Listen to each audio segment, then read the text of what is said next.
सभी को सादर अभिवादन। सत्यार्थ प्रकाश 11वां समोल्लास।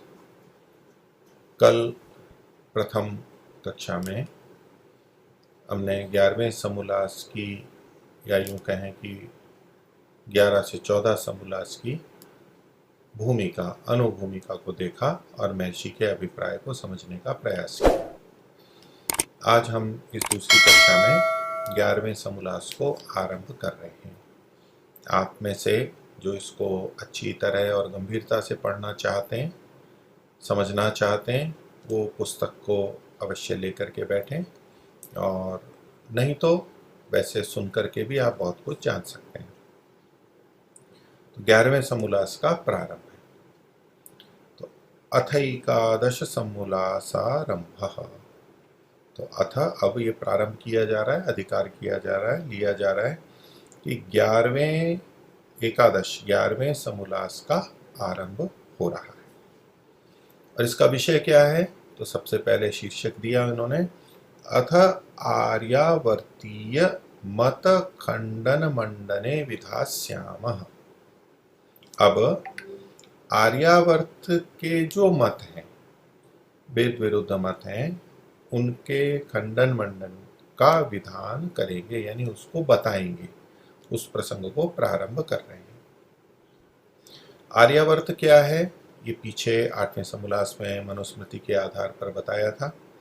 तो जिसको हम मोटे तौर पे भारत कहते हैं, और उसका जो अन्य आसपास का क्षेत्र है जो कि अब छूट गया है, उस सबको लेते हुए तो हिमालय से लेके विंध्य पर्यंत तक, नीचे तक, और दोनों ओर समुद्र की सीमाओं तक, आगे तक, ये आर्यावर्त के अंतर्गत आता है। और सृष्टि के प्रारंभ में तिब्बत में आर्य लोग या सभी मनुष्यों की उत्पत्ति हुई थी। वहाँ पर आर्य और दस्यु दो हो गए, धार्मिक अधार्मिक दोनों तरह के व्यक्ति हुए, और वहाँ अनुकूलता न देख करके फिर आर्य लोग नीचे की तरफ आए, और इस आर्यावर्त देश को, ये जिस भूखंड को अच्छा, श्रेष्ठ, अनुकूल मानते हुए यहाँ पर फैल गए और यहाँ उन्होंने निवास किया। और उन्हीं आर्यों के कारण से इस देश का नाम, इस क्षेत्र का नाम आर्यावर्त पड़ा हुआ है। तो अब उसमें जो भी रह रहे हैं वो भी आर्य कहलाने लगते हैं। पहले तो आर्य अर्थात श्रेष्ठ, विद्वान, अच्छे धार्मिक व्यक्ति जो थे वो आर्य कहलाते थे। वो एक स्थान विशेष में आके बसे। अब वहाँ पर भी कुछ न कुछ विकार तो होते ही हैं, तो सब तरह के व्यक्ति हर जगह पे होते हैं।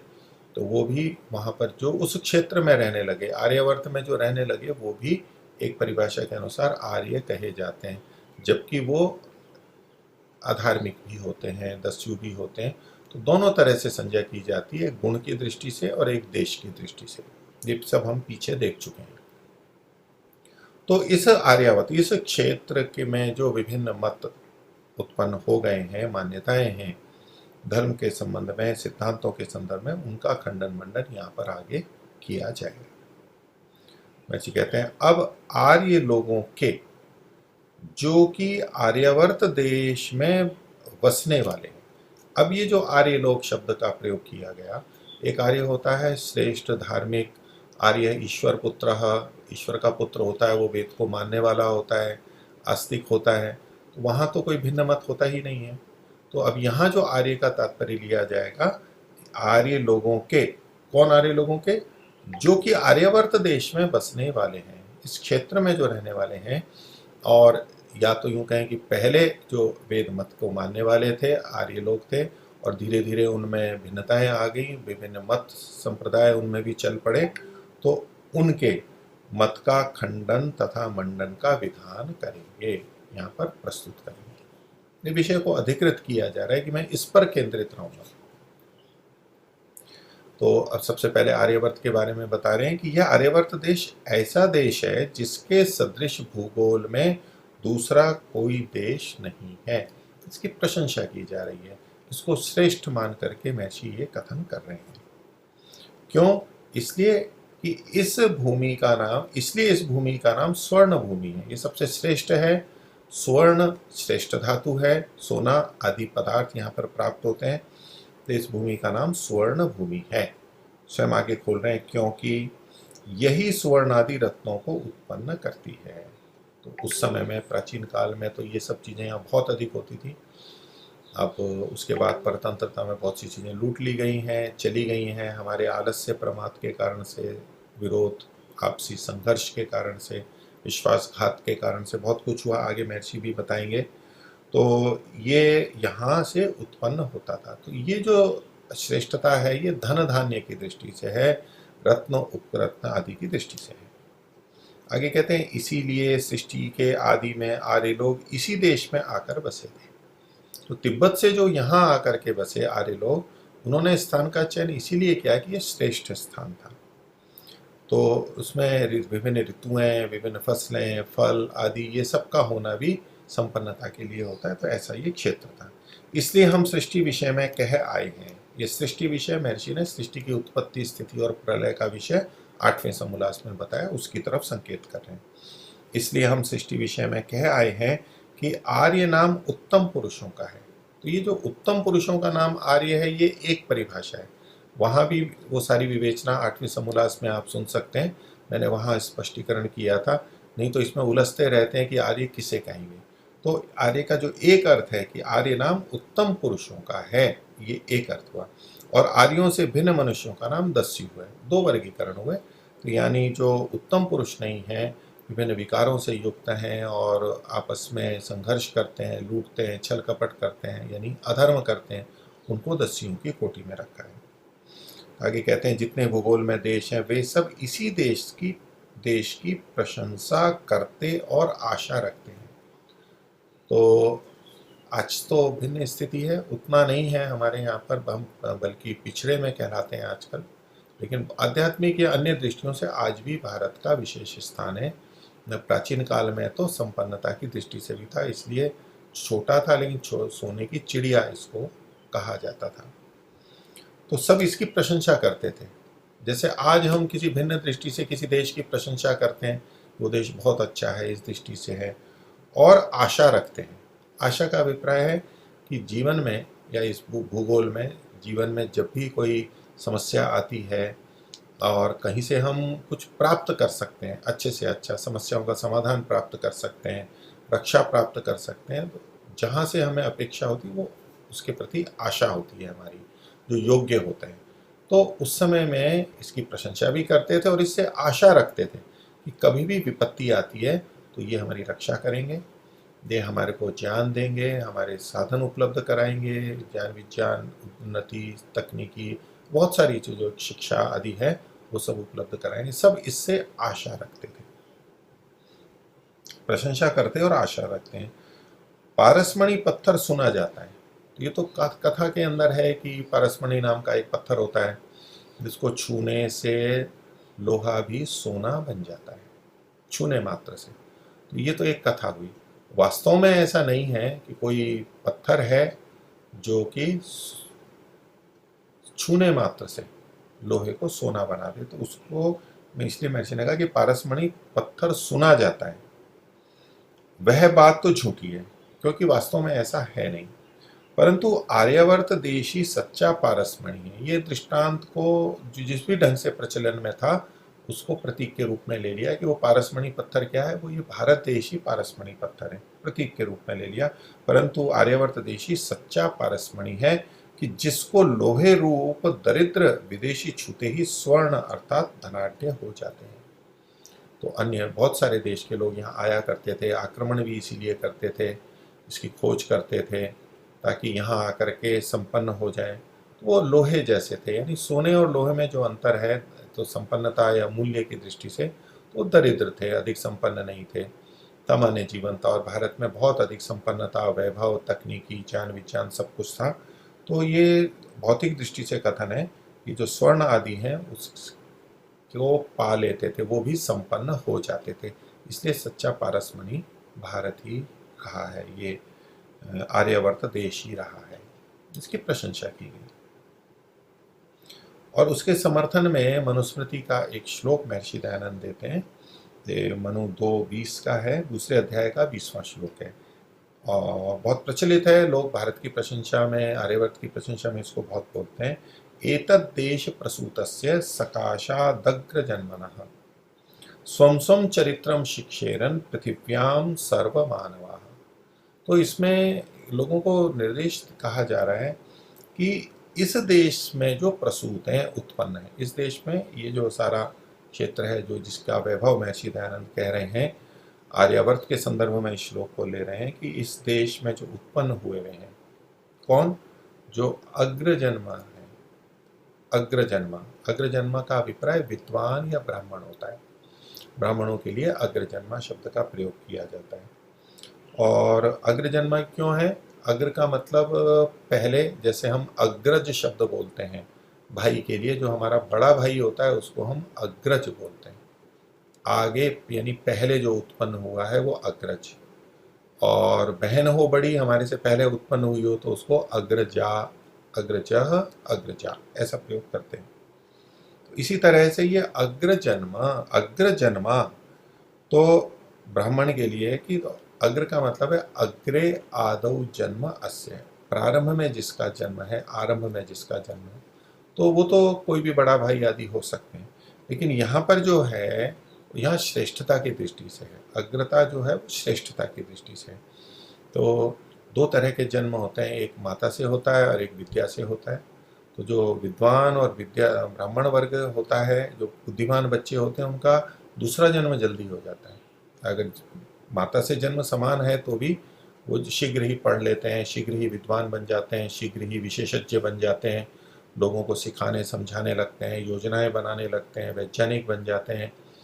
वो ये जो दूसरा जन्म है वो उनका शीघ्र होता है। तो अगर अग्र का मतलब पहले लेंगे तो इस दृष्टि से ले लेंगे, और श्रेष्ठता की दृष्टि से है तो वो ज्ञान की दृष्टि से वो श्रेष्ठ होते हैं। और ज्ञान की अधिकता हमारे मनुष्यों में सबसे ऊंची मानी गई है महत्ता, इसलिए वो श्रेष्ठ होते हैं। तो दूसरा, इसको अग्रज इसलिए भी कह देते हैं कि अग्र का मतलब होता है आगे से, यानी मुख से।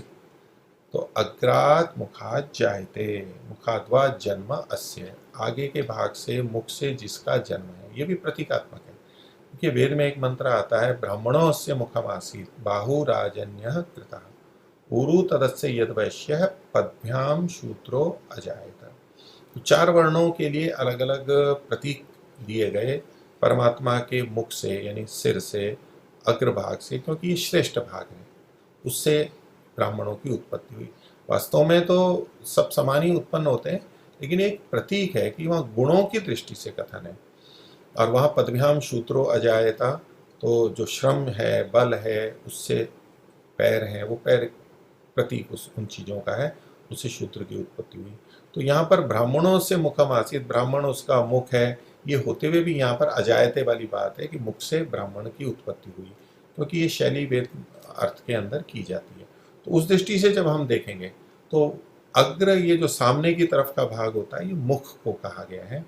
इससे जो उत्पन्न हुआ है, यानी श्रेष्ठता से जो उत्पन्न हुआ है, विद्या से जो उत्पन्न हुआ है, ऐसा जिसमें विद्या की अधिकता है, उसको अग्रज कहते हैं। तो कहते हैं कि इस देश में उत्पन्न जो अग्र जन्मा है, अग्र जन्म लेने वाले श्रेष्ठ ब्राह्मण जो विद्वान लोग हैं, उनके सकाशात, सकाश से, निकटता से, कि पृथिव्याम सर्वमाना, इस पृथ्वी में रहने वाले सारे मनुष्य, पूरे पृथ्वी के मनुष्य, सारे मनुष्य स्वम स्वम चरित्रम शिक्षेरन, अपने अपने चरित्र की शिक्षा ग्रहण करें, प्राप्त करें। अपने अपने से तात्पर्य है जो भी जिस योग्यता वाला है, रुचियों वाला है, ब्राह्मण रुचि वाला है, क्षत्रिय वैश्य शूद्र रुचि वाला है, अपनी योग्यता और रुचि इसके अनुसार, और अन्य भी जो जिस भी वर्ण और आश्रम के अंतर्गत हैं, उन स्थितियों में इनसे ज्ञान को प्राप्त करे, प्राप्त किया करते थे। ये श्रेष्ठता को बताया जा रहा है कि सब यहाँ से आशा ले रखते थे, यहाँ से सीखते थे, यहाँ से समस्याओं का समाधान पाते थे और उन्नति करते थे। तो इसके तात्पर्य को महर्षि आगे बताएंगे। थोड़ी भूमिका के रूप में लिख रहे हैं कि सृष्टि से लेके 5 सहस्त्र वर्ष पर्यंत, पीछे भी कहा था इन्होंने, आर्यों का चक्रवर्ती राज्य है, तो 5 सहस्त्र वर्षों से पूर्व समय पर्यंत आर्यों का सार्वभौम चक्रवर्ती राज्य। तो सार्वभौम चक्रवर्ती को महर्षि बोले, अर्थात भूगोल में सर्वोपरि एकमात्र राज्य था। तो सार्वभौम का मतलब है सब भूमियों में रहने वाला। यूं भूमि ये एक ही है, लेकिन ये सारे क्षेत्र, ये क्षेत्र वो क्षेत्र, इस पूरी की पूरी पृथ्वी आ गई। इसको कि हम आज भूगोल कह देते हैं, पूरी पृथ्वी भूमि एक गोल है। और इसमें चक्रवर्ती राज्य सब जगह जो फैला हुआ है, व्यापक रूप से है पूरी जगह पे, वो एकमात्र राज्य आर्यों का था। तो अन्य देश के क्या करते थे? शासक तो वहां पर भी थे, ये हमें इतिहास भी मिलता है। कहते हैं अन्य देश में मांडलिक अर्थात छोटे छोटे राजा रहते थे, उस क्षेत्र के राजा होते थे, वो मांडलिक राजा मंडल के कहलाते हैं। जैसे कि अनेक बार जनपद बोला जाता है, जिला बोला जाता है, और अनेक जिलों को आजकल मंडल के रूप में भी कहा जाता है, अथवा तो कोई क्षेत्र विशेष एक मंडल। तो आज इस मंडल शब्द का अर्थ भिन्न रूप में भी होता है। प्राचीन काल में कुछ क्षेत्र होते थे जिनके छोटे छोटे राजा होते थे, वो मांडलिक राजा कहलाते थे। और इसकी पुष्टि में कह रहे हैं क्योंकि कौरव पांडवों के पर्यंत, ये महाभारत पर्यंत हो गया, कौरव पांडव महाभारत से जुड़े हुए हो गए, यहाँ के राजा और राज शासन में सब भूगोल के राजा और प्रजा चला करते थे। ये जितने भी मांडली के छोटे राजा थे, अपने अपने स्वतंत्र राजा होते हुए भी यहाँ के राजा के और राजा के शासन में चला करते थे, राजा लोग भी और उसकी प्रजा भी। वहाँ वो संभालते थे, लेकिन मुख्य निर्देशन यहाँ से होता था, आवश्यकता होने पे यहाँ का निर्देश चला करता था और उसको वो मानते थे। यही चक्रवर्ती राज्य की दृष्टि से है, क्योंकि यह मनुस्मृति जो सृष्टि की आदि में हुई है उसका प्रमाण है। ये जो पीछे श्लोक दिया एतद् देश प्रसूत से, ये मनुस्मृति का प्रमाण दिया। और ये प्रमाण क्यों दिया है? ये मनुस्मृति का प्रमाण है कि मनुस्मृति सृष्टि के प्रारंभ से हुई है। वह सृष्टि जब प्रारंभ हुई थी, मनुष्यों की उत्पत्ति हुई थी, तो वहाँ मनु जो है हमारे प्रथम राजा थे।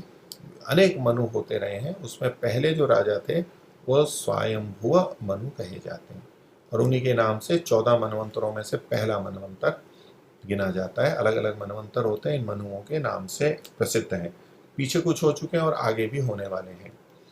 तो ये मनुस्मृति जो सृष्टि के आदि में, उसका ये प्रमाण दिया गया है। तो सृष्टि के एकदम प्रारंभ नहीं है, कुछ समय के बाद में सृष्टि के एकदम प्रारंभ में वेदों का ज्ञान हुआ, व्यवस्थाएं बनी, राजा बने, और उसके बाद में उन्होंने वेदानुकूल व्यवस्था बनाने के लिए ये मनुस्मृति का निर्माण किया। ये हमारा प्रारंभ का मानवों का संविधान है, कैसे रहना है, कैसे दंड व्यवस्था है, कैसे धर्म की व्यवस्था है, कैसे ब्याज लेना चाहिए, कौन किसका उत्तराधिकारी है, बहुत सारे विषय संविधान की तरह से वहाँ, ये प्राचीन काल का हमारा संविधान है। ये अलग बात है कि आज जो मनुस्मृति उपलब्ध है उसमें बहुत सारा स्वार्थी लोगों ने प्रक्षेप कर दिया है, गलत वेद विरुद्ध बातें डाल दी हैं, मानव में भेद करने वाले पक्षपात वाली बातें भी डाल दी हैं।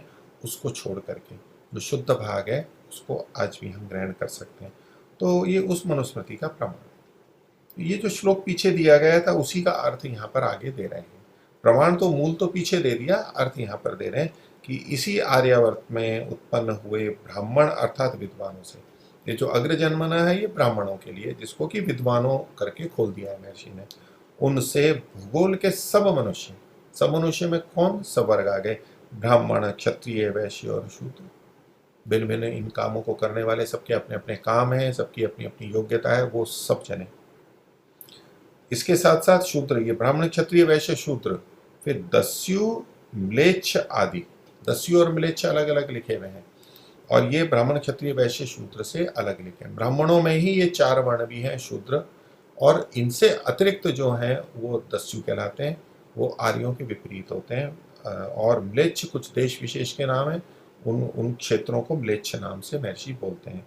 तो दस्यु, म्लेच्छ आदि अपने अपने, शिक्षा तो वो भी ग्रहण करते थे, जीवन तो वो भी जीते हैं, जैसे आज भी है। आज चाहे भारत ले लीजिए, चाहे अन्य देश ले लीजिए, वहाँ भी अच्छे और बुरे सब तरह के लोग रहते हैं, सब पढ़ाई भी करते हैं, कमाते भी हैं, रहते भी हैं, लेकिन कुछ की प्रवृत्तियाँ अच्छी होती हैं, कुछ की गलत होती हैं। लेकिन पढ़ना लिखना तो फिर भी चलता ही है, बचपन में तो पता भी नहीं होता है, और व्यक्ति सीखता भी है, उनकी संतानें भी सीखती हैं, और वो भी अच्छे बन सकते हैं, और अच्छे आर्य दस्यु भी बन सकते हैं, और दस्यु आर्य भी बन सकते हैं। तो ये सब लोग जो हैं अपने अपने अनुकूल विद्या, अनुकूल का मतलब अपने अपने वर्णाश्रम के अनुकूल जो विद्या है, जिसको जो ग्रहण करनी है अपनी रुचि के अनुसार, चरित्रों की शिक्षा, कि हमारा व्यवहार कैसा हो, हमारे उठना बैठना खाना पीना दिनचर्या ऋतुचर्या ये सब चीज़ें कैसी हों, ये चरित्र का हो गया। हमारा एक दूसरे के साथ में कैसा व्यवहार हो, वो सब चरित्र के अंतर्गत आता है। और विद्याभ्यास करें, विद्या प्राप्त करें, चरित्र की शिक्षा ग्रहण करें और उस विद्या का अभ्यास भी करें, यहाँ पर ये कहा गया है।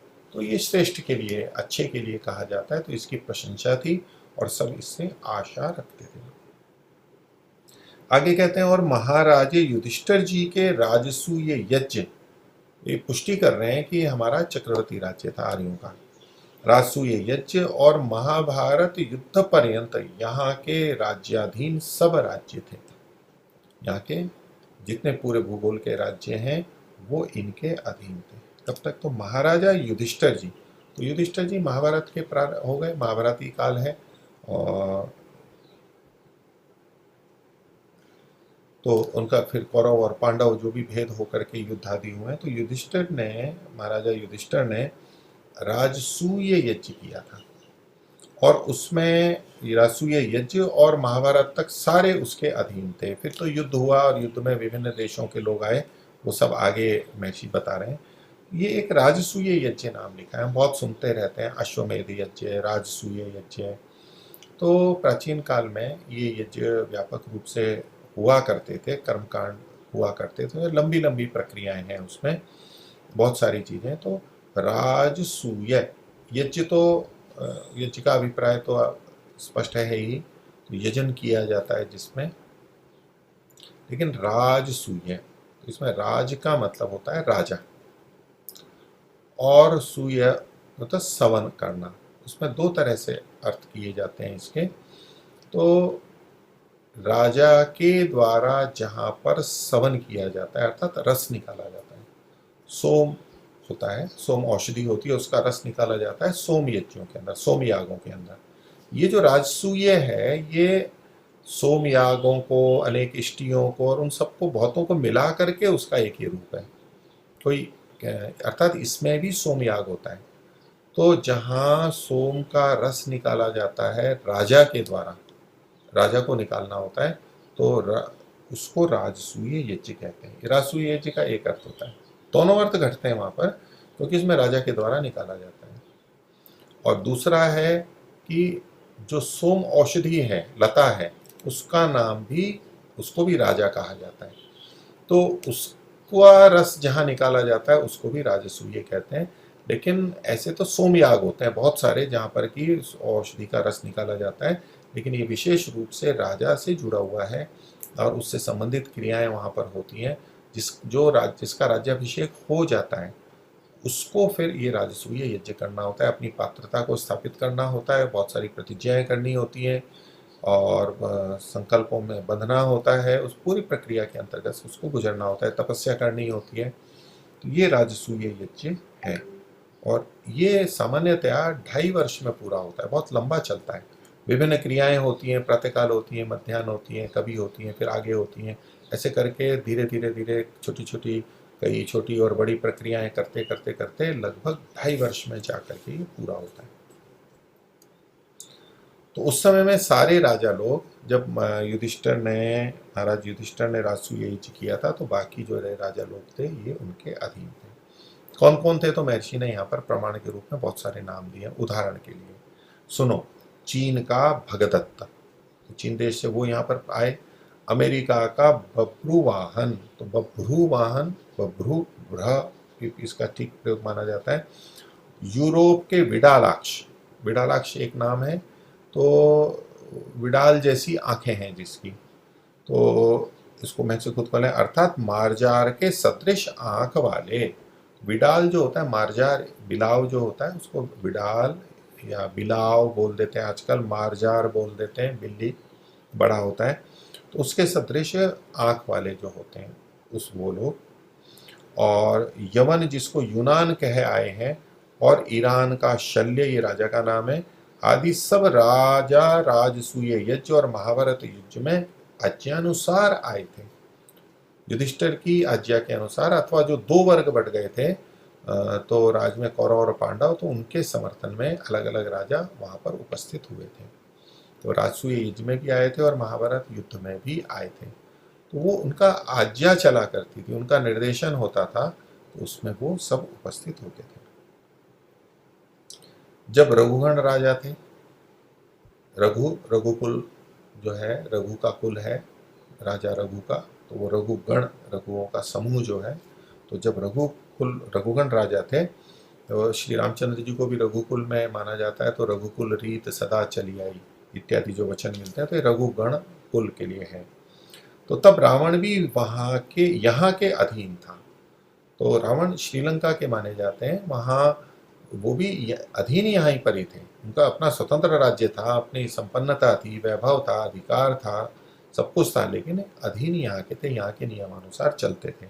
और जब कभी ऐसे मांडलिक या छोटे राजा नियमानुसार नहीं चलते थे, तो चक्रवर्ती राज्य का ये कर्तव्य बनता था कि वो प्रजाओं की रक्षा के लिए, उसके लिए भूगोल की सब प्रजाएं समान होती थी, उन सबकी रक्षा के लिए, धर्म और न्याय के लिए उन राजाओं को नियंत्रित रखें, संतुलित रूप से रखें, और अगर नहीं मानता है तो उसको हटाना, उसकी जगह दूसरे को करना, ये सब चक्रवर्ती राजा के कार्य हुआ करते थे।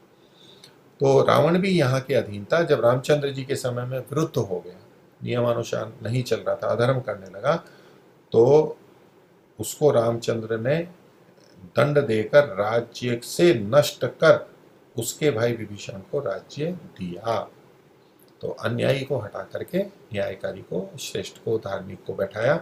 वहाँ ऐसा नहीं होता था कि वो जाकर के सब लूटपाट करेंगे, अपने अधीन कर लेंगे, इस तरह से नहीं था। उनकी अपनी स्वतंत्रता रहती थी, और वहाँ के व्यक्ति जो वहाँ की भाषा की दृष्टि से, रहन सहन, खान पान, व्यवहार सबसे परिचित होते हैं, उनके द्वारा वहाँ का शासन अधिक अच्छी तरह से किया जा सकता है। इन सब की दृष्टि से वहाँ पर राज्य देते थे। तो इस सब से ये कहना चाहते हैं महर्षि कि ये जो सारा चक्रवर्ती राज्य था वो आर्यों का था। इस पूरी परंपरा के बारे में महर्षि और भी आगे बता रहे हैं कि कैसे कैसे चला करते थे। तो आगे महर्षि लिखते हैं कि स्वयंभुव राजा से लेकर के, अर्थात ये पहला राजा, हमारे मानवों का पहला राजा, ये स्वयंभुव राजा, स्वयंभुव राजा से लेकर पांडव पर्यंत आर्यों का चक्रवर्ती राज्य रहा।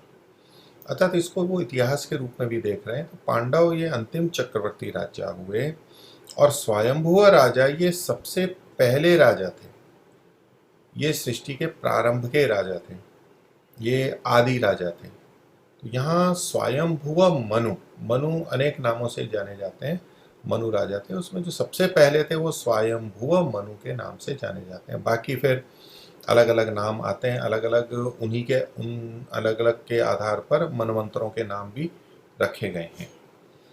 तो स्वयंभू ब्रह्म को बोलते हैं, तो ब्रह्मा को बोलते हैं कि वो स्वयं अपने आप में उत्पन्न हुए, और ब्रह्मा के जो पुत्र थे, पुत्र या पौत्र, ये दोनों तरह की बातें चलती हैं कि ब्रह्मा, स्वयंभू ब्रह्मा के ये पुत्र या पौत्र थे, और तब से ये राजा हुआ। तो स्वयंभू के होने के कारण से इनको स्वयंभुव ये नाम दिया गया।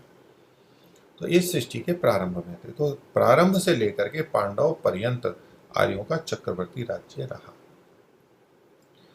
फिर आगे क्या हो गया? तो तत्पश्चात आपस के विरोध से लड़कर नष्ट हो गए।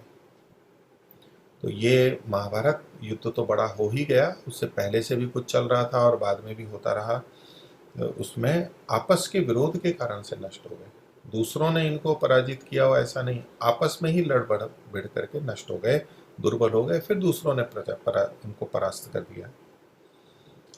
और उसके लिए भी कारण महर्षि बताते हैं। समस्या तो यही है, बहुत लोग सोचते हैं कि एक तरफ हम वैदिक धर्म को, वैदिक मत को इतना श्रेष्ठ मानते हैं, वेदों का प्रचलन था, आर्यों का चक्रवर्ती राज्य था, तो फिर ये पतन हो कैसे गया?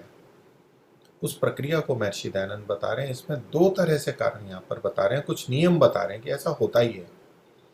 क्या है कि क्योंकि इस परमात्मा की सृष्टि में, एक परमात्मा ने सृष्टि बनाई है, अब सीधे भी कह देते हैं इस सृष्टि के अंदर ऐसा होता है, लेकिन परमात्मा की सृष्टि कहते हुए महर्षि कहना चाहते हैं कि यहाँ ऐसा होता है, यानी परमात्मा की भी व्यवस्था ऐसी है।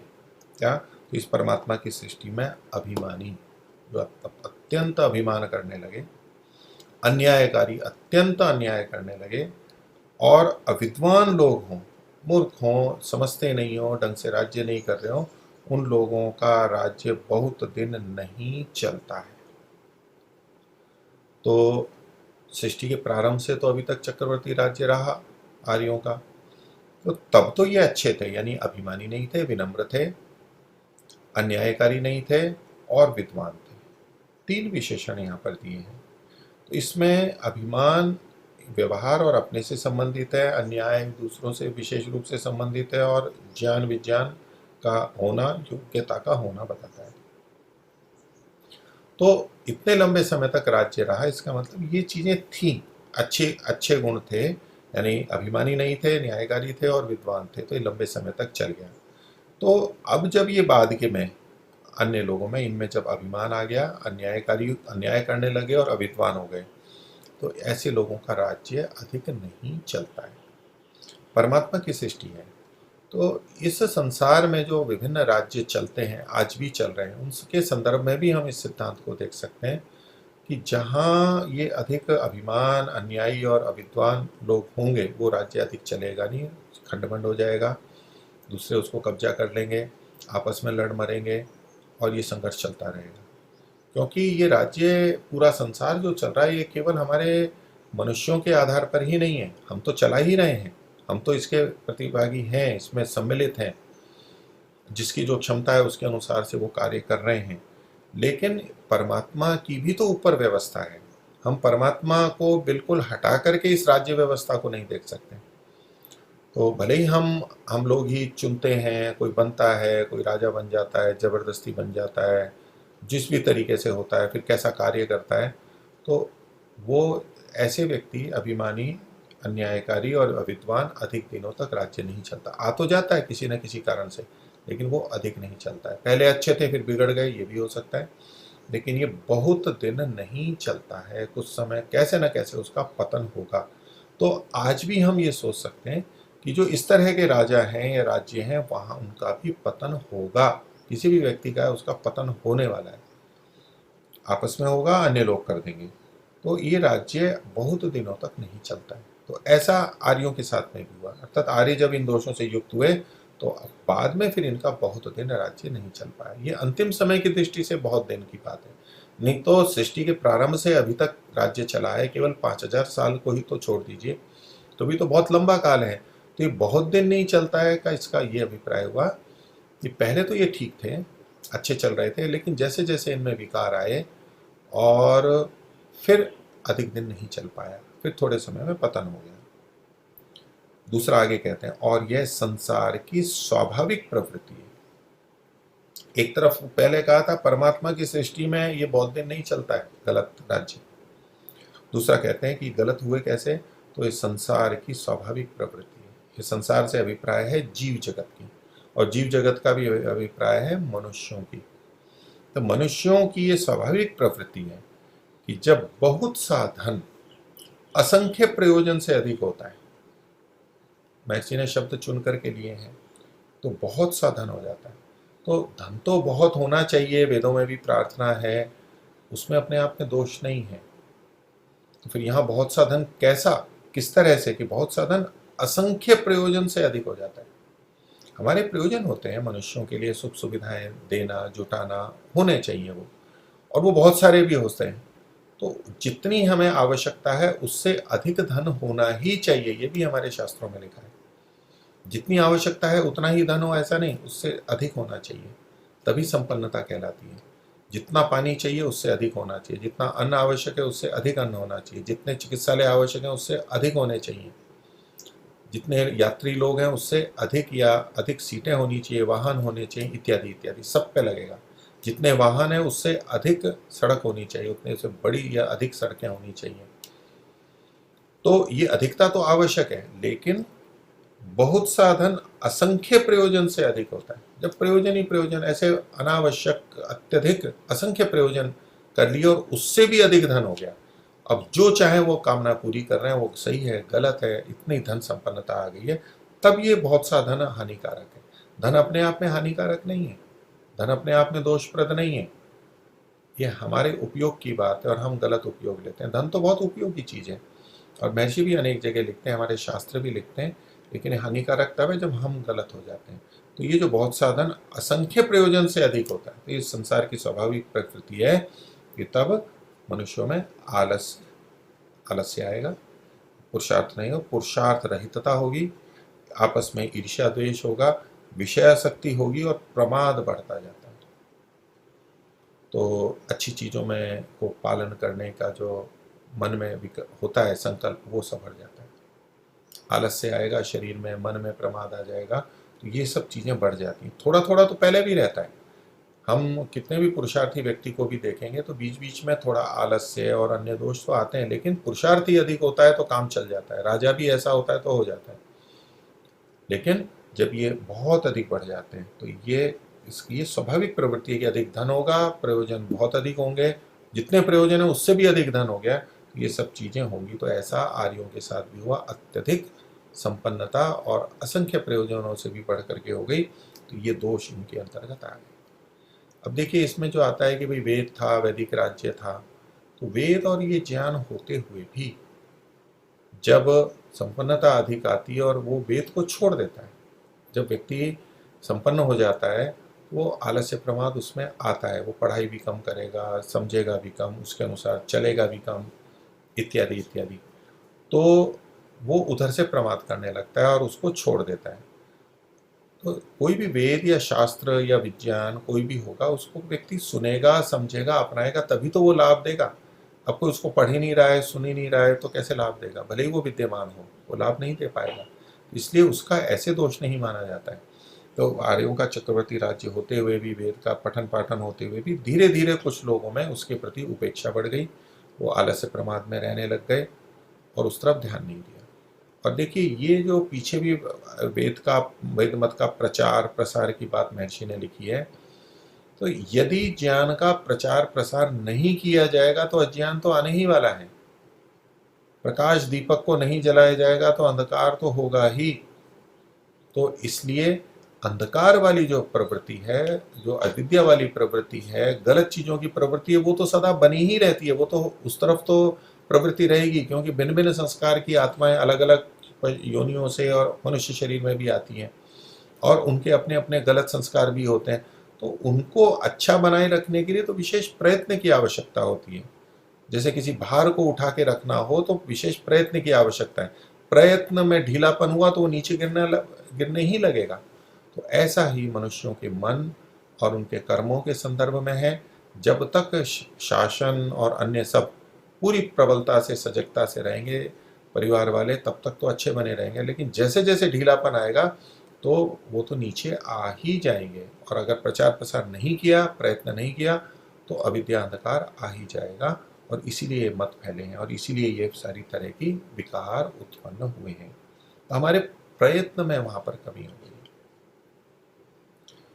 तो इससे जब ये प्रमाद आदि बढ़ गया तो इससे देश की विद्या सुशिक्षा नष्ट हो गई, क्योंकि न कम पढ़ेंगे, सुशिक्षा नहीं होगी, करेंगे नहीं, प्रयत्न नहीं करेंगे, आराम से सुखपूर्वक रह रहे हैं कि पढ़ करके भी तो सुखी ही रहेंगे, साधनों को ही तो प्राप्त करेंगे, और वो वैसे ही मिल रहे हैं तो कौन पढ़ेगा।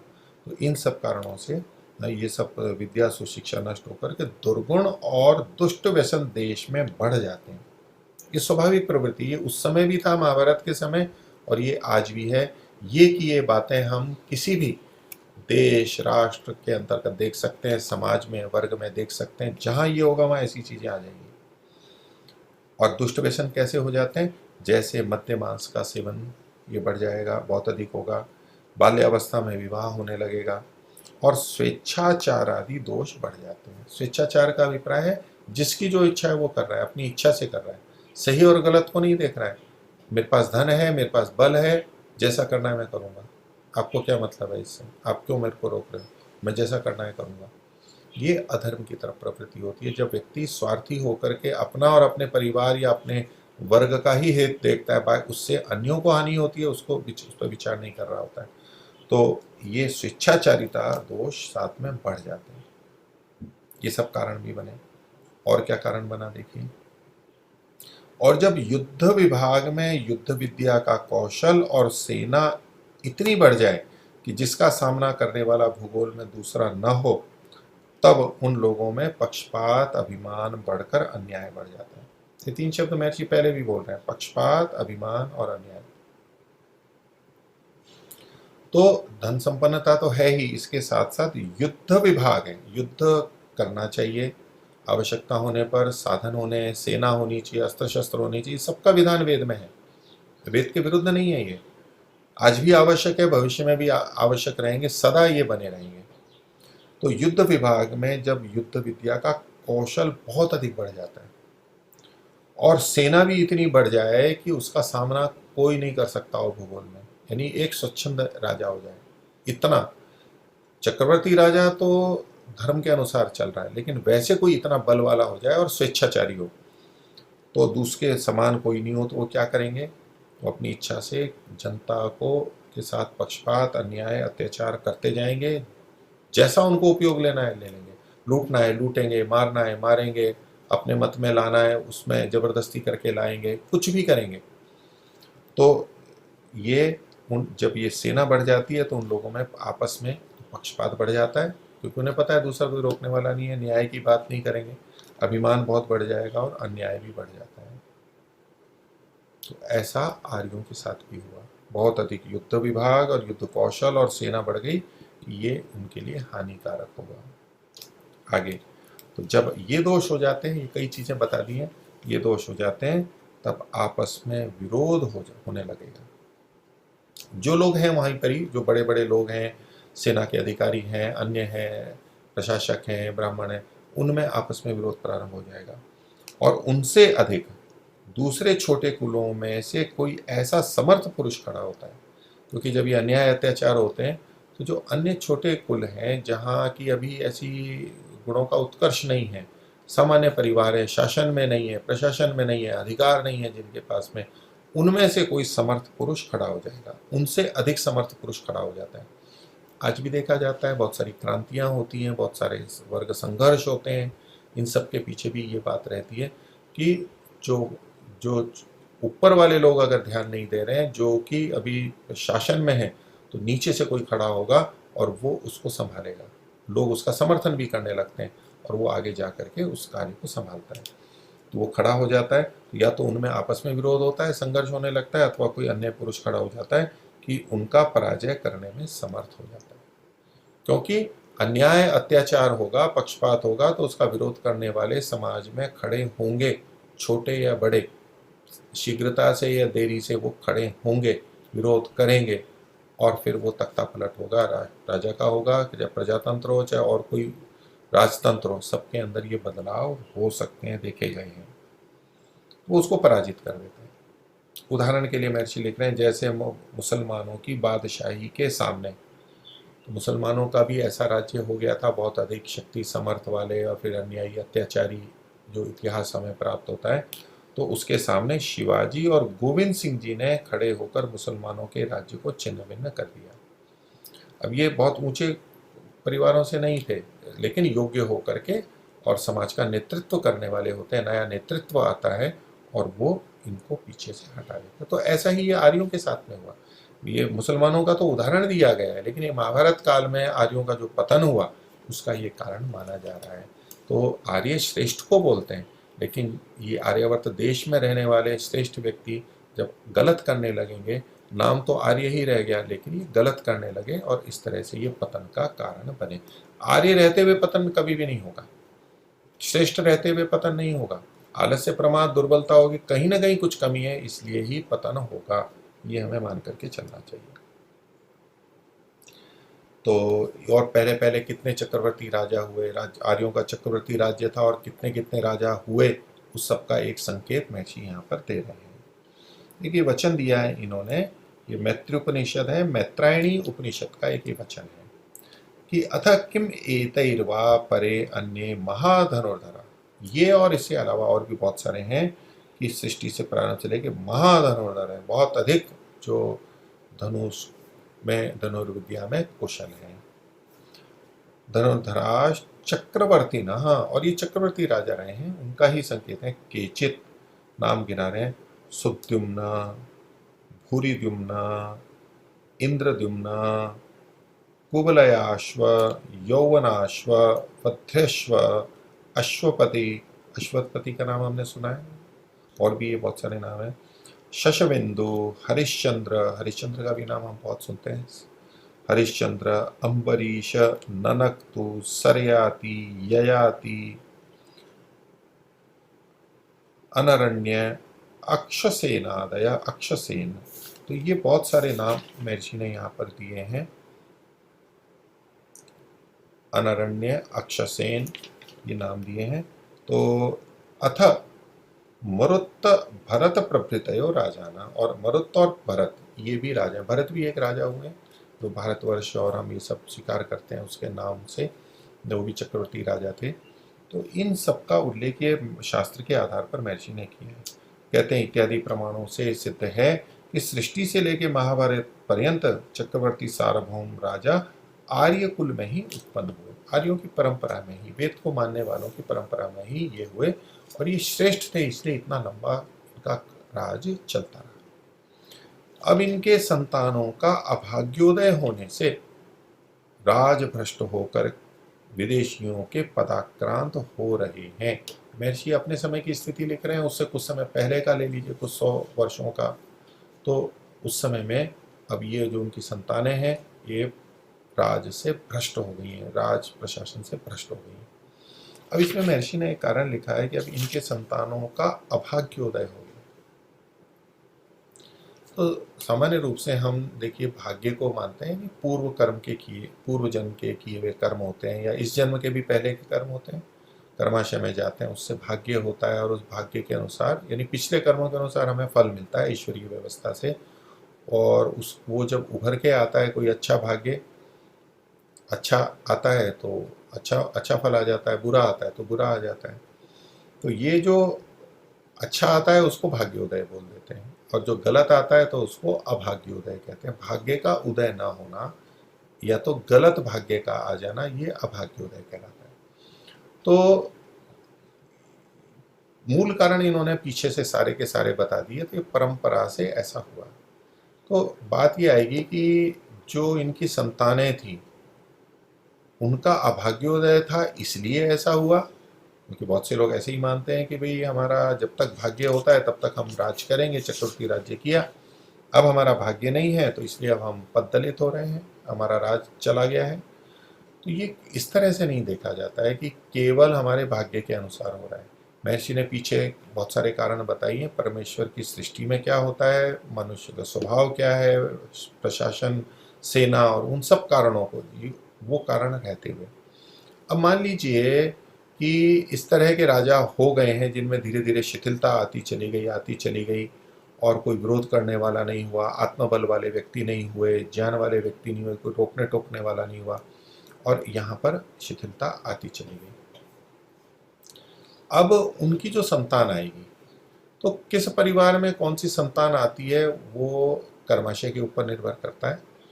तो जब अच्छे श्रेष्ठ धार्मिक राजा हैं उनके यहाँ जो संतान आएगी उसका भाग्य अच्छा होगा, और जो दुष्ट राजा आदि के यहाँ पर संतान आ रही है उसका भाग्य उतना अच्छा वैसा नहीं होगा, उसका गलत राज भी हो सकता है, कुछ अंश में अच्छा है कुछ अंश में बुरा है। तो इसी तरह की आत्माएं वहां पर आएंगी, ये हम मान करके चलते हैं। और वो आएंगी तो वो उसी तरह की क्यों है, क्योंकि उनके कर्म पीछे के ऐसे हैं।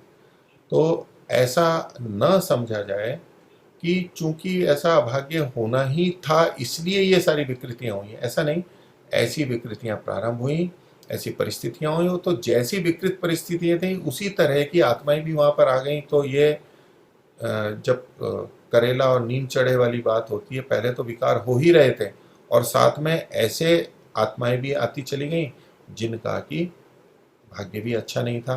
तो ये सब दोनों मिल करके और स्थितियां बिगड़ती चली गई।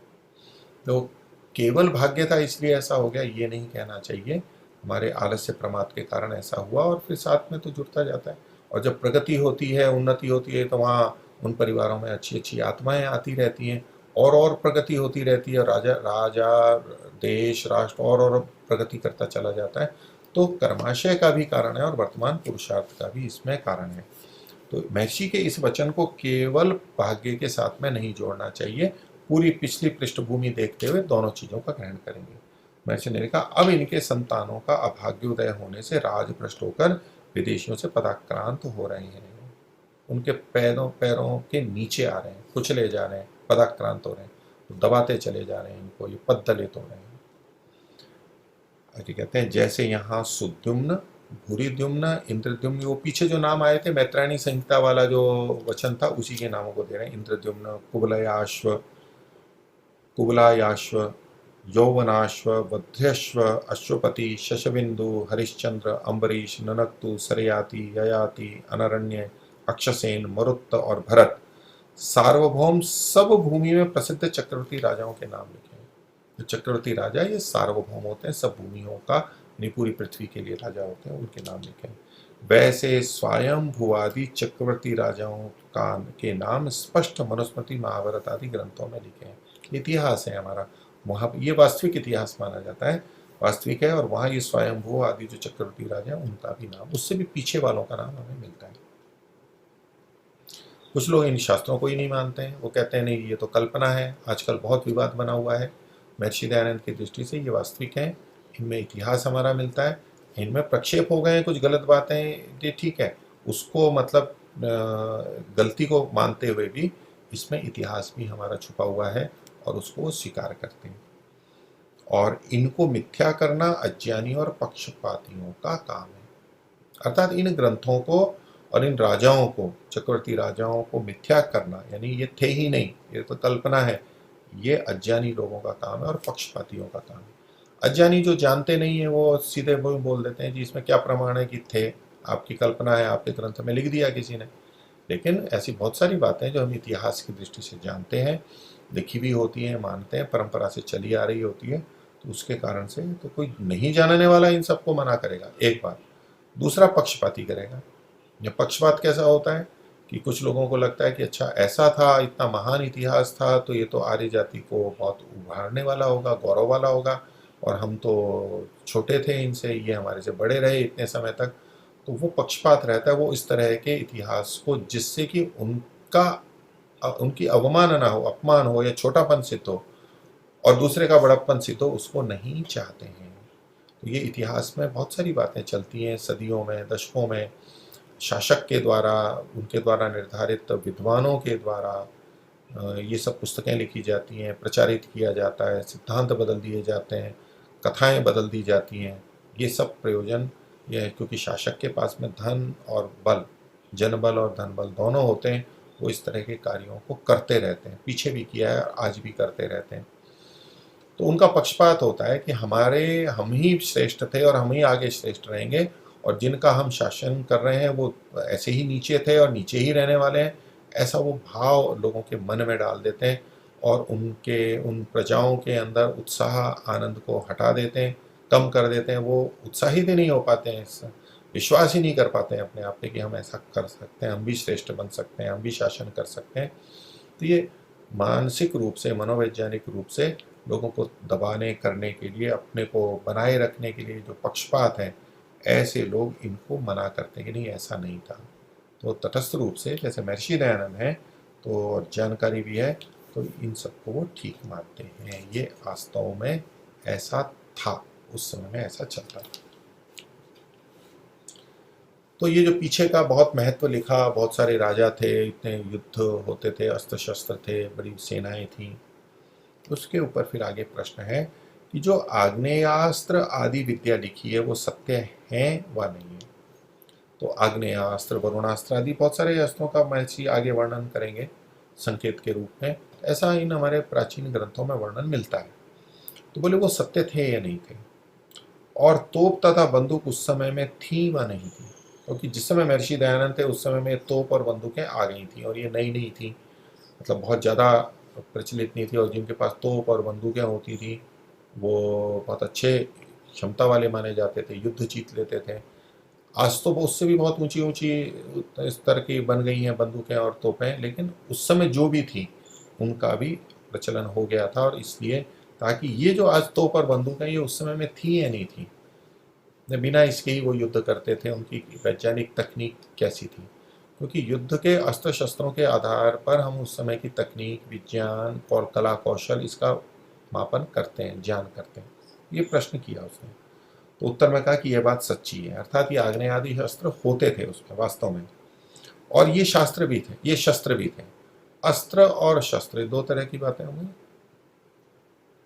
तो अस्त्र होते हैं जो फेंक करके मारे जाते हैं, असुक्षेपणे, और शस्त्र होते हैं जो पकड़े पकड़े हम जिनका प्रयोग करते हैं, जैसे कि तलवार है, लाठी है, चाकू है, पकड़े पकड़े जब करते हैं। और अस्त्र जो होते हैं फेंक कर, जैसे कि धनुष हो गया, बंदूक हो गया, गोला हो गया, मिसाइल हो गई आज की, जो फेंक करके मारी जाती है, ये अस्त्र और शस्त्र।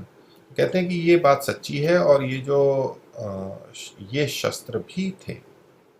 तो अस्त्र आग्नेयास्त्र है, तो ये आग्नेय अस्त्र है। अस्त्र है मतलब फेंक करके मारा जाता है, दूर जाता है। और शस्त्र हैं तो अन्य जो भी शस्त्र हैं, हाथ में पकड़ के या जो बांधे रख के जो पकड़ करके किए जाते हैं, ये भी थे। आगे लिखते हैं, क्योंकि पदार्थ विद्या से इन सब बातों का संभव है। ये हो सकती है पदार्थ विद्या से। ये पदार्थ विद्या का अभिप्राय यहाँ पर प्राकृतिक विद्या से संबंधित है। वैसे पदार्थ में सभी चीजें आ जाती हैं, सभी द्रव्य, सभी गुण, सभी कर्म, तो सब उसके अंतर्गत आ जाते हैं। परमात्मा भी एक पदार्थ है, आत्मा भी एक पदार्थ है, लेकिन यह विशेष रूप से चूंकि अस्त्र शस्त्रों की बात चल रही है, तो यहाँ इनको लिया गया। ये जो प्रकृति और प्रकृति से बने पदार्थ हैं, अग्नि आदि हैं, उनका उपयोग है। तो ये पदार्थ विद्या से इन बातों का संभव है, हो सकती है। प्रयत्न करेंगे, ज्ञान होगा तो हो जाएगा, जैसे कि आज हो रहा है। भविष्य में और भी इससे ऊंचे अस्त्र शस्त्र हो सकते हैं। अब इसमें देखिए एक शब्द है पदार्थ विद्या। तो हम आर्य समाज के नियमों की दृष्टि से देखते हैं, पहले में सब सत्य विद्या और जो पदार्थ विद्या से जाने जाते हैं, उन सब का आदि मूल परमेश्वर है। वहां पर भी पदार्थ विद्या ये शब्द आया हुआ है। तो अनेक बार जैसे यहाँ पदार्थ विद्या है, ये इकट्ठा है, दोनों मिले हुए हैं कि पदार्थ विद्या होती है कोई, तो इसलिए वहां भी कई जने ये पदार्थ विद्या लेने लगते हैं कि सब सत्य विद्या ये अलग हो गया, और जो पदार्थ विद्या, ये पदार्थ विद्या को इकट्ठा ले लिया, तो भौतिक विद्या, ऐसा करके लोग अर्थ करते हैं। लेकिन वहां पदार्थ विद्या जो है ना, पदार्थ अलग है, विद्या अलग है। सब सत्य विद्या और जो पदार्थ, अब विद्या को आगे लेंगे, पदार्थ विद्या नहीं जोड़ेंगे, और जो पदार्थ हैं विद्या से जाने जाते हैं। तो विद्या से जाने जाने वाले जितने पदार्थ हैं वो संदर्भ है। पदार्थ विद्या नहीं कहा जा रहा है, विद्या से जो पदार्थ जाने जाते हैं, तो वहां अलग है। पर ऐसे ऐसे शब्द जो ये पदार्थ विद्या वाले इकट्ठे लिखे हैं, उसके कारण वहां भी कई जने ऐसा अर्थ लेने लगते हैं जो कि ठीक नहीं है। तो कहते हैं ये पदार्थ विद्या से संभव है, ये किया जा सकता है। तो आज का विषय इतना ही रखते हैं, आगे और समझने का प्रयास करेंगे। सभी को सादर नमस्ते। ओम शांति।